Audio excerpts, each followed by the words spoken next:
Welcome back, guys. So what we've done so far is we've finished the panels. Next steps are to put filler in. Then we're going to form up the concrete cap, pour the concrete cap with rebar and tiebacks and all that stuff.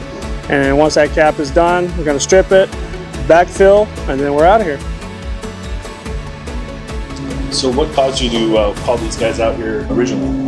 Well, I needed to shore up my pool edge because it was so close to the bay and the riprap. I only had about 20 inches separating my outer pool wall to the riprap, and I felt it needed to be stronger than what it was. And how is the project going so far?